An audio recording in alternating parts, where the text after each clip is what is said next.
পুরো দুনিয়া যখন চাইনিজ ডিপসিক নিয়ে পাগল, এমন সময় আপনি আসলে কি করছেন? I would just say take a pause. Hi everyone, আমার নাম তন্ময়। আমি গত 5 বছর ধরে ডিজিটাল মার্কেটিং এবং বিজনেস নিয়ে কাজ করছি।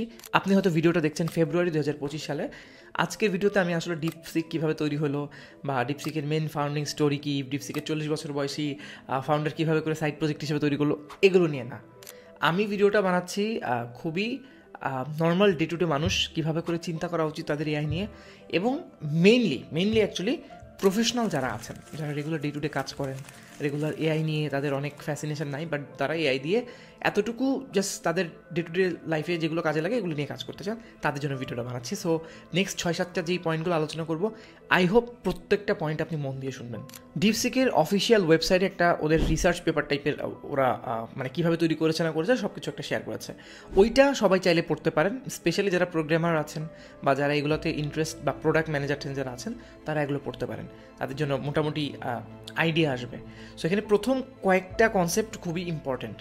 1 নম্বর জিনিসটা হচ্ছে, ভাই আমি যেটা দেখি যারাই এআই নিয়ে কথাবার্তা বলে তারা খুবই মানে নিজেদের পপুলারিটির জন্য এআই তো খুব হয়ে যাচ্ছে, এটা ওইটা, মানে এআই আপনার জব খেয়ে নেবে, এটা ওইটা অনেক হাইপ ক্রিয়েট করে তাদের ভিউয়ের জন্য।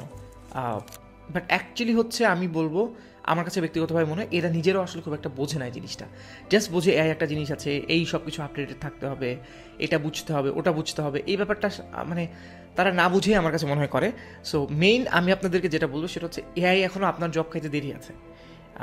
এআই দিয়ে আপনি নিজেকে আপস্কেল করতে পারবেন, নিজে শিখে আপনার ওয়ার্ক ফ্লোটাকে ডিফারেন্টলি ম্যানেজ করতে পারবেন, বাট এআই হুট করে এসে আপনার জব খেয়ে নেবে এরকম না। আপনাকে আপস্কিল হতে হবে, বাট আপনি পাগল হয়ে গেলে ঝামেলা। আপনি প্রত্যেক দিন যদি নতুন নতুন এআই টুল দেখতে থাকেন এবং খুব মজা পাইতে থাকেন, এটা আসলে কিন্তু আপনার ওভারঅল প্রোডাক্টিভিটির জন্য ভালো না। টাইম ইজ মানি 2025 সালে বা এই যুগে the most amazing, the most priceless currency হচ্ছে টাইম। আমার যদি স্যালারি ধরেন 50,000 টাকা হলো, আমি 5,000 টাকা দুইটা ইন্টার্ন আমার কাজগুলোকে করে দেওয়ার জন্য, নর্মাল সাইট কনসালটেন্সি করে দেওয়ার জন্য যদি আমি রাখি, এবং তারপরে যদি আমি আরও 5টা কাজ নেই, 50,000 প্লাস 5-10 = 50, এবং আমার জাস্ট এখানে 10-12,000 টাকা 20,000 টাকা খরচ হবে দুজন আমাকে হেল্প করার জন্য। সো টাইম কিন্তু খুবই ইম্পর্ট্যান্ট। আপনারা যারা নাভাল রাভিকান্তকে ফলো করেন, ওখানে কিন্তু লেভারেজ নিয়ে উনি অনেক কথাবার্তা বলে যে what's the most important currency this days. ওনার একটা বই আছে, the almanack of Naval Ravikant, ওটা উনি লেখে নাই, বাট ওনার কোটেশনগুলো, ওনার টুইটসগুলো এক জায়গায় করে একজন লিখেছে। ওই বইতেও আপনি যদি পড়েন, আমার কাছে আছে, এখন উঠে যে নিতে হবে, ওখানেও এই ব্যাপারগুলো অ্যাকচুয়ালি ইনডেপথে আলোচনা করা হয়েছে। সো আমি আপনাকে জাস্ট বলবো যে ইফ ইউ আর পার্সন যে খুব বেশি এগুলোর মধ্যে ঢোকার চেষ্টা করতেছেন, আমি জাস্ট বলবো একটু পজ নেন, পজ নিয়ে আগে এই ব্যাপারটা বোঝেন যে এআই কী করছে, কীভাবে তৈরি হচ্ছে, এই ব্যাপারগুলো। তা না হলে আসলে হবে কি, আপনি সবসময় উদ্বিগ্ন থাকবেন, চিন্তিত থাকবেন। চিন্তিত হওয়াটা ভালো না। 2 ধরনের মানুষ আছে, এক হচ্ছে একদম পাগল হয়ে যাচ্ছে এটার জন্য, এক হচ্ছে যারা লিটারেলি ওদের ওপেন সোর্সকে ইউজ করে নতুন নিজের অ্যাপ বানায় ফেলতেছে। আপনি যদি এই দুইটার একটাও হন, তাহলে আপনার অনেক উদ্বিগ্ন থাকা উচিত। বাট আপনি যদি আমাদের মতো হন, যারা শিখতে চায়, জিনিসগুলো কাজে লাগাতে চায়, বাট একদম মানে পাগলের মতো নতুন অ্যাপ ক্রিয়েট করতে চায় না, তাদের জন্য মনে হয় একটু টেক আ পজ অ্যান্ড আস্তে আস্তে জিনিসগুলো বোঝার চেষ্টা করেন, তাহলে আপনার জন্য ভালো হবে। নেক্সট পয়েন্টটা হচ্ছে একটা মিথ বাস্টিং টাইপের ব্যাপার, যে অনেকেই বলতেছে যে ডিপসিক অনেক কম টাকায় ওরা তৈরি করতে পেরেছে, 5.8 or 5.9 মিলিয়ন বা 6 মিলিয়ন আমাদের হিসাবে সুবিধার্থে বলি। অ্যাকচুয়ালি না, ওরা ইনফ্রাস্ট্রাকচার বা আপনি ধরেন ওভারঅল যদি ধরা হয়, ওদের বিলিয়ন্স অফ ডলার খরচ হয়ে গিয়েছে। অফকোর্স এটা একটা সাইড প্রজেক্ট হিসেবে ওই এন্টারপ্রেনার তৈরি করে চাইনিজ, বাট ডিপসিক কিন্তু বিলিয়ন্স অফ ডলার খরচ করেই তৈরি হয়েছে। সো ফাইনাল ট্রেনিং রানটা করতে ওদের 6 মিলিয়ন মতো খরচ হয়েছে, বাট অ্যাকচুয়াল প্রোডাক্টটা কিন্তু বানাতে হয় নাই। আপনারা যারা স্যাম অল্টম্যানের ফেমাস ওই যে কোটেশনটা শুনেছেন, বা কোটেশন তো না, মানে পিচটা শুনেছেন, ওখানে একজন ইন্ডিয়ান মানুষ জিজ্ঞেস করেছিল যে সাবকন্টিনেন্ট থেকে আমরা কেন ওপেন এআই টাইপের কোম্পানি তৈরি করতে পারছি না। তখন উনি বলেছিল, বিকজ আপনাদের ওই লেভেলের ডেটার অ্যাক্সেস নাই, বছরের বছর বিলিয়ন্স অফ ডলার দিয়ে, মিলিয়ন্স অফ ডলার দিয়ে ওটাকে ট্রেন করতে হয়, যে কারণে এটা নেক্সট টু ইম্পসিবল যে আপনারা ওপেন এআই টাইপের কোনো একটা কোম্পানি বাংলাদেশে বা ইন্ডিয়াতে বা সাবকন্টিনেন্টে তৈরি করতে পারবেন। বাট কেন ডিপসিক নিয়ে এত কথা হচ্ছে, এটাও ইম্পর্টেন্ট বোঝার, কারণ ডিপসিক অ্যাকচুয়ালি কিন্তু অনেক efficient, not more powerful than ChatGPT, but এটা এফিশিয়েন্ট কোন দিক দিয়ে? ধরেন চ্যাটজিপিটি একটা, আমি খুব জটিল আলাপে যাবো না, আগেই বলেছি, ওখানে রিসার্চ পেপার আছে, আপনারা পড়ে নেবেন। ধরেন চ্যাটজিপিটি একটা ওয়েতে একটা কাজ করে, ডেটা ট্রেন করে করে করে করে করে করে অনেক টাইম নিয়ে অ্যাকুরেট রিপ্লাই দেয়, বাট ডিপসিক কিন্তু আসলে ওটা করে না। ডিপসিক কী করে, নিজেই শেখে, সেলফ ট্রেন্ড, নিজে শিখে অ্যাকচুয়ালি অ্যান্সারগুলো দেওয়ার চেষ্টা করে, যে কারণে অনেক সময় অ্যাকিউরেসি নিয়ে হয়তো অনেক মানে একটু ঝামেলা থাকতে পারে, বাট দেখা যায় যে অনেক কম পাওয়ার ইউজ করে বা অনেক কম মানে অ্যাক্সেস টোকেন ইউজ করে ওরা রিপ্লাইগুলো দিতে পারে, যে কারণে অনেক ফাস্ট এবং ক্রিস্প হয়। এবং আপনারা যদি ইউজ করে থাকেন চ্যাটজিপিটি 1.0 বা 3.0 যেটা এখন রিলিজ হয়েছে, ওখানেও দেখবেন যে চ্যাট জিপিটি চিন্তা করছে, thinking then giving a reply. But আপনি যদি ডিপসিকে দেখেন আগে থেকে কিন্তু এটা ছিল। যেমন ধরুন ওকে যদি আমি আগে দিতাম যে okay I have created this marketing calendar, now I want your feedback so that I can make it more crisp and easy and only remove the vanity metrics and keep the important metrics so that I can literally show this to my boss and get proper feedback. My boss is a bit sensitive. So এখানে আমি আমার বস sensitive বলেছি, আমি চাই যে আপনি ফিডব্যাকগুলো এমনভাবে দেন যেন কনসাইজ হয়, এবং আমি এমন মানে এই যে আমার যে ক্যালেন্ডারটা বানিয়েছি এটা আমি আমার বসকে দেখাবো, এবং জিনিসটা এমনভাবে দেবেন যেন ভ্যানিটি ম্যাট্রিক্স না থাকে। ভ্যানিটি ম্যাট্রিক্স মানে কি, এমন কোনো ম্যাট্রিক্স যেটার কোনো গুরুত্ব নেই। যেমন ধরেন আমি মেসেজ ক্যাম্পেইন চালাচ্ছি ফেসবুকে, আমি চাচ্ছি আমার মেসেজ আসুক, বাট আমি নিজেকে মেজার করতেছি আমার কতগুলো ওয়েবসাইট ভিজিটর এসছে। এটা তো ভ্যানিটি ম্যাট্রিক্স, কারণ আমি তো ওইটার জন্য অপটিমাইজই করছি না। সো আমি যখন এটা দিচ্ছি ও কিন্তু চিন্তা করছে this user is actually asking some report and that my user is actually thinking he or she should show to his boss okay some super, মানে ও চিন্তা করছে, আপনি ওটা দেখতে পারবেন। এটা আমি কোনো জায়গায় স্ক্রিনে দিয়ে দেবো, আপনি দেখতে পারবেন ডিপসিক প্রথম থেকে এটা করেছে, এবং রিজনিং জিনিসটা আরও ওরা বেটার করতে পারছে। অ্যান্ড অনেকেই যেটা বলছে নেক্সট পয়েন্টে, যে অনেকে ভাবছে চ্যাট জিপিটির চেয়ে ডিপসিক অনেক বেশি পাওয়ারফুল। অ্যাকচুয়ালি কিন্তু না, ডিপসিক কয়েকটা প্যারামিটারে চ্যাট জিপিটিকে মানে হার মানিয়েছে বা ওর উপরে গেছে। ওভারঅল যদি বলেন এখনও পর্যন্ত চ্যাট জিপিটি ডিপসিকের চেয়ে অনেক পাওয়ারফুল, ডিপসিকের চেয়ে বেশি অ্যাক্সেস আছে ওদের। নেক্সট পয়েন্টটা হচ্ছে ডিপসিক তো ওপেন সোর্স। ওপেন সোর্স ব্যাপারটা কী বা কীভাবে করে এটা কাজে লাগে।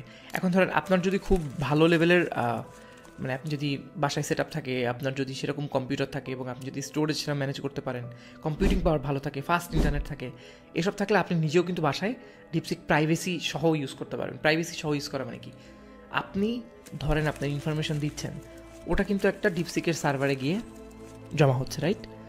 আপনি যখন নিজে আপনার বাসায় ওই সেট আপটা দিতে পারবেন, যেহেতু আপনি ওদের পুরো কীভাবে বানিয়েছে জানেন, তখন ওইটার আপনি কোথাও দেখতে দিচ্ছে না কাউকে।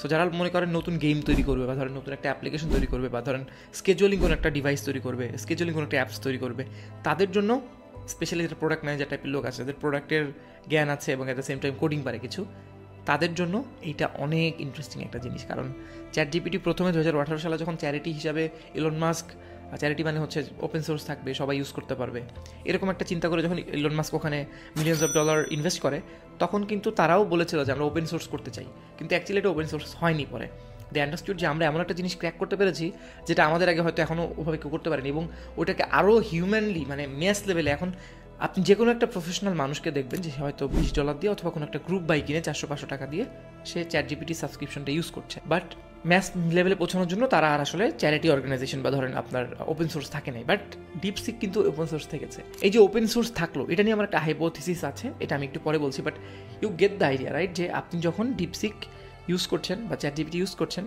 আপনি ওপেন সোর্স তখনই করতে পারবেন যখন আপনার বাসায় সেট আপটা থাকবে। সো আপনি যদি নর্মাল রেগুলার মানুষ হন, আবার আমি বলছি আমার ভিডিও যারা দেখছেন তারা, আমি ভাববো না যে তারা অত টেকনিক্যাল। তারা যদি অত টেকনিক্যাল হয় তাহলে তারা একজন খুব ফেমাস লাইক এআই এনথুজিয়াস্টিক মানুষের রেডিট পোস্ট পড়বে, আমার এটা পড়বে না বা আমার এটা দেখবে না। সো আপনি কী করতে পারেন, আপনি এগুলো নিয়ে অত বেশি চিন্তা করবেন না, বা আপনি যদি খুব মোটামুটি মানে বুঝতে পারেন, বুঝদার মানুষ হন, তাহলে you type up with a person যে এগুলো বুঝে, আপনি মার্কেটিং করবেন বা আপনি সেলস করবেন, আপনি একটা অ্যাপ্লিকেশনের আইডিয়া নিয়ে আসবেন, সে আপনাকে ওটা এক্সিকিউট করে দেবে। So that can be a handy way. Next পয়েন্টে আমরা একটু আলোচনা করি যে আসলে ডিপসিক কীভাবে তৈরি করলো। যেমন ধরেন এই সেমিকন্ডাক্টর নিয়ে কিন্তু পুরো পৃথিবীতে বড় একটা ওয়ার চলছে, কোল্ড ওয়ার টাইপের। সো এনভিডিয়া যে কোম্পানিটা আছে, এনভিডিয়া কিন্তু $1 ট্রিলিয়ন কোম্পানি হয়ে গেল, মানে খুব ফেমাস হয়ে গেল, একদম পুরো সব জায়গায় টক অফ দ্য টাউন এনভিডিয়ার যে শেয়ারটা লস হলো, লাইক মার্কেট ক্যাপের দিক দিয়ে তারা পিছাই পড়লো, এনভিডিয়া তো like talk of the town ছিল। সো সেখানে যে $600 বিলিয়ন ওরা লুজ করলো, যেটা একটা ছোটোখাটো দেশের জিডিপির বেশি, ওদের এখন কী হবে বা এই পুরো জিনিসটা কীভাবে কাজ করে। সো চিন্তা করেন সেমিকন্ডাক্টর যেই ছোটো ছোটো চিপ আছে যেখান থেকে কম্পিউটিং পাওয়ারটা হয়, প্রসেসর থাকে, ইউএস কিন্তু সবসময় ওই যে আমরা মোড়ল, আমরা সব কিছু বুঝি, আমরা লাইক কাউকে বাড়তে দেবো না। দ্য সেম টাইম চায়না যে খুব ভালো তা না, সব কিছুই মোটামুটি তারা কপি টপি করে ফেলে। সো ওদের দুজন টোটালি দুইটা ডিফারেন্ট ডাইমেনশনের চিন্তা করে। সো আমেরিকা চাচ্ছিল না যে চায়নাকে বাড়তে দেবে, যে কারণে তারা তাদের কোনো কিছু আসলে মানে ওই চিপগুলোতে স্যাংশন লাগিয়েছিল। সো এনভিডিয়া চাইলেও ওই হাই স্পিড বা খুব বেস্ট লেভেলের চিপগুলো ইউজ করতে পারতো না। চায়না কী করেছে, ওকে আমরা টাইম মতো তোমাদেরকে রিপ্লাই দিব। সো তারা যেটা করেছে, তারা ওর যে কম কম্পিউটিং পাওয়ারের যে চিপগুলো আছে ওইগুলো ইউজ করেছে, করে ওরা ওই মানে কীভাবে বোঝাবো, আমি টেকনিক্যাল মানুষ হলে বোঝাতে পারতাম, ধরেন কম কম্পিউটিং পাওয়ারের ইউজ করে যে কাজগুলো করা যায় এবং সেটার জন্য যেই ধরনের প্রোগ্রাম বানাতে হয় বা যেইভাবে ট্রেন করতে হয় এআইকে, সেইভাবে করে ওরা কাজটা করছে। সেভাবে করার কারণে যেটা হয়েছে যে আপনার ওভারঅল চ্যাট জিপিটির মতো সবগুলো লাইক অ্যাক্সেস টোকেন, আমি কেবল যেটা বলেছিলাম, ওপেন হচ্ছে না, যে কারণে বারবার বারবার রিফিউল হয়ে আসছে না। ওইখানে আপনি জিজ্ঞেস করছেন, স্ট্রেট ফরওয়ার্ড অ্যান্সার পাচ্ছেন, বাট তাই বলে কি এনভিডিয়া গন হয়ে যাবে, এনভিডিয়ার একেবারে কোনো কাজ হবে না? না। আমি এখানে একটা ডিফারেন্ট থট প্রসেস বলবো, যে আপনি চিন্তা করেন, এটা নিয়ে সাতিয়া নাডেলা মনে হয় মাইক্রোসফটের, যে উনি একটা টুইট করেছে, সেখানে উনি বলেছেন এরকম, যে আমি হয়তো বলেছি ওনার কোম্পানি বাঁচানোর জন্য, বাট যখন কোনো একটা ইন্ডাস্ট্রি বড় হয়, অন্যান্য বড় বড় প্লেয়াররা ভালো করছে, এআই নিয়ে হয়তো অনেক মানুষ জানতে পারতো না আগে, এখন অনেক মানুষ জানতে পারছে, বিকজ এটা নিয়ে এত টক অফ দ্য টাউন হচ্ছে, আপনার বিভিন্ন বড় বড় পত্রিকাতে দিচ্ছে, সো সুবিধা হচ্ছে না আমি বলবো না, কিন্তু ওরা বলছে যে ChatGPT বা এরকম টাইপের কোম্পানিগুলো অফ হয়ে যাওয়ার চান্স বর্তমানে কম, কারণ যেহেতু ইন্ডাস্ট্রি বড় হচ্ছে, সেই ক্ষেত্রে সবাই চাইলে নিজের বেস্টটা দিয়ে ওভারঅল ইন কনজিউমারকে সে সার্ভ করতে পারবে। ইন কনজিউমার যখন ভালোভাবে সার্ভ হবে, তখন কিন্তু ইন্ডাস্ট্রিতে আসলেই বড় হতে থাকবে। যেমন ধরেন ফেসবুক এবং গুগল দুজনেই অ্যাডভার্টাইজমেন্ট দেওয়ার সার্ভিস দেয়। এখন best way to describe this problem is, Facebook যখন খুব ভালো সার্ভিস দেয়, তখনই কিন্তু আমি আমার অ্যাডটা ফেসবুকে দিই, এবং এন কনজিউমার দিন শেষে যে কোনো কিছু কিনতে চায়, তার সামনে সবচেয়ে রেলেভেন্ট অ্যাডটা যায়, এবং আমি চাই আমার সেলস বাড়ুক, এবং সবচেয়ে রেলিভেন্ট মানুষের কাছে দিলে আমার প্রোডাক্ট বা সার্ভিসের সেলসটা বাড়ে। Same goes for Google. এখন গুগল হচ্ছে মার্কেট লিডার, কারণ গুগল সবার আগে এসছে, গুগলের অনেক ধরনের অ্যাড আছে, এবং দেশের বাইরে, মানে বিদেশের, যেমন ফেসবুক যারা ইউজ করে না, মেটা ইউজ করে না, বা মেটার কোনো একটা প্রোডাক্ট কম ইউজ করে, তাদের জন্য গুগল অ্যাড অনেক ইম্পর্টেন্ট। ইউটিউব যেমন সবাই ইউজ করে, কিন্তু ফেসবুক যদি কনভিনিয়েন্স না দিতে পারে, তাহলে কিন্তু এন্ড কনজিউমার হ্যাপি থাকবে না, তাহলে আরও বেশি মানুষ গুগলের দিকে চলে যাবে। কিন্তু এদের ওয়ার্ডটা খুব মজার, কারণ কি, ফেসবুক অ্যাডও যে ইউজ করে, সে আবার গুগল অ্যাডও ইউজ করে, গুগল অ্যাডও যে ইউজ করে, ফেসবুক অ্যাডও ইউজ করে। সো ইন্ডাস্ট্রি বড় হয়েছে, অ্যাডভার্টাইজমেন্ট বিলিয়ন্স অফ ডলার প্রতি বছরে খরচ হয়। সো আই থিঙ্ক আমি বোঝাতে পারছি কি পয়েন্ট বলতে চাচ্ছি। সো যখন অনেকগুলো কম্পিটিশন আসে, এন্ড কনজিউমার খুব ভালো সার্ভিস পায়।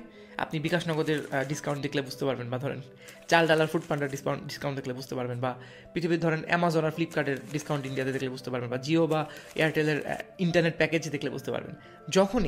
যখনই দুইটা কম্পিটিশন আসে, এন্ড কনজিউমার বেস্ট প্রোডাক্টটা পায়, এবং সবচেয়ে কম রেটে পায়, কারণ ওরা চায় যে আমি কীভাবে কনজিউমার ধরবো। আর কোম্পানিগুলো এতে ভালো করে, কারণ তারা অনেক বেশি মানুষের কাছে পৌঁছাতে পারে।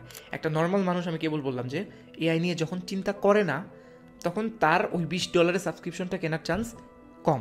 বাট যখন সবাই তার আশেপাশে বলতেছে যে ওকে আমি এআই ইউজ করছি, ও ইউজ করছে, তুই কেন করছিস না, তখন সে $200 না কিনুক বা $20 না কিনুক, বাট সে অ্যাটলিস্ট একটা $300 গ্রুপ বাই হয়তো সে কেনে। আই হোপ আমি বুঝতে পেরেছি। এই ভিডিওর সবচেয়ে লাস্ট পয়েন্ট এবং সবচেয়ে ইম্পর্টেন্ট পয়েন্ট, আমি প্রথমে যে কথাটা বললাম, যে আপনি যদি প্রফেশনাল কেউ হন, এবং আপনি যদি নর্মাল ডে টু ডে কোনো একজন মানুষ হন, দুজনের ক্ষেত্রে এটা প্রযোজ্য। Don't be so excited about